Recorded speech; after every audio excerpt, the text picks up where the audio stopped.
அன்புள்ள astro glitz அன்பர்களே வணக்கம். சனி பெயர்ச்சி பலன்களை நாம் பார்க்க போகிறோம்.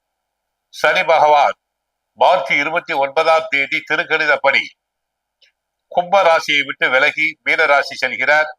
இதுவரை பூரட்டாதி நட்சத்திரம் 3ஆம் பாதத்தில் இருந்தவர் 4ஆம் பாதம் மீன ராசிக்கு செல்கிறார். சனியுடைய யோக நிலைகள் 3ஆம் இடம் ராசிக்கு 3, 6, 10, 11 யோக நிலைகள் என்போம். சனியின் பார்வைகள் 3ஆம் பார்வை, 7ஆம் பார்வை, 10ஆம் பார்வை. சனி பகவான் பெயர்ச்சியாகும் தினம் ரிஷப ராசியில் குரு, மிதுன ராசியில் செவ்வாய், கன்னிகா ராசியில் கேது, மீன ராசியில் ராகு, சுக்கிரன், புதன், சனி, சூரியன் இணைந்து உள்ளனர். ஆக ஜென்மத்தில் சனி வந்தால் வியாதி என்போம். 2ல் சனி உயிருக்கு பயம். 4ல் சனி இடம் விட்டு இடம் மாறுதல், வேறு நகரம் போதல். 5ல் சனி புத்திர சோகம். 7ல் சனி மனைவிக்கு தோஷம்.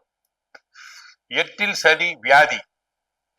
10ல் சனி ஜீவன பங்கம். 12ல் சனி தர்தரம் என்போம். சனி பகவான் 7.5 சனியை 3 பிரிவாக பிரித்துள்ளனர். முதலில் சனி 7.5 சனி பிடிக்கும் போது விரய சனி, தலைப்பகுதி பாதிப்படையும். தலையில் நீர் கோர்த்தல், ஒற்றை தலைவலி, இஎன்டி ப்ராப்ளம், தொண்டை சம்பந்தமான நோய்கள் வரலாம்.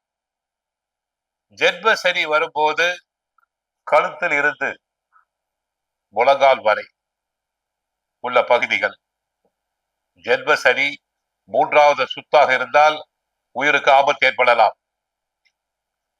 அடுத்து பாத சனி ராசிக்கு 2ஆம் இடத்தில் சஞ்சாரம் செய்யும் போது பாத சனி என்போம். பாதங்கள் கவனமாக இருக்க வேண்டும். மூட்டு வலி, கால் வலி, கணுக்கால் வலி. நீதி, நேர்மை, நியாயத்துக்கு முக்கியத்துவம் கொடுப்பவர் சனி பகவான்.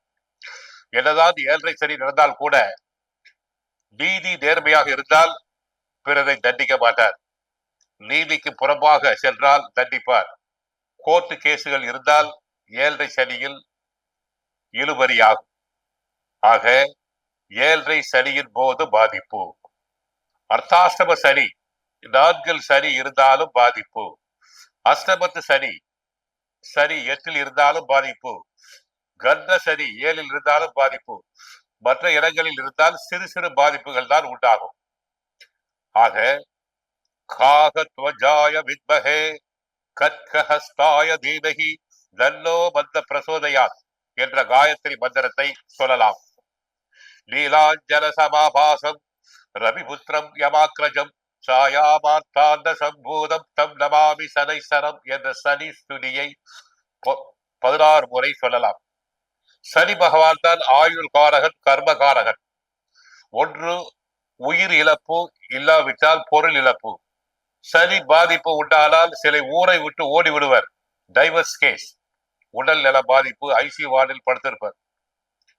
ஆக அதற்கான பிரீதி பரிகாரம் என்றால் விநாயகர் வழிபாடு, ஆஞ்சநேயர் வழிபாடு, கால பைரவர் வழிபாடு, மிளகு தீபம்.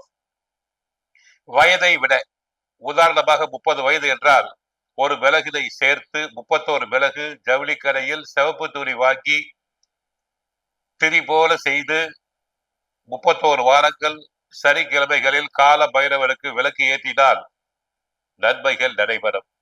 வருகின்ற கஷ்டங்கள் தலைக்கு வந்தது தலைப்பாகையோடு போகிவிடும். அடுத்து ஊனமுற்றோருக்கு உதவி செய்யலாம். காகத்துக்கு தினமும் எல் சாதம் வைக்கலாம். அன்னதானம் செய்தால் உடல் ஆரோக்கியம், ஆயுள் நீடிப்பு உண்டாகும்.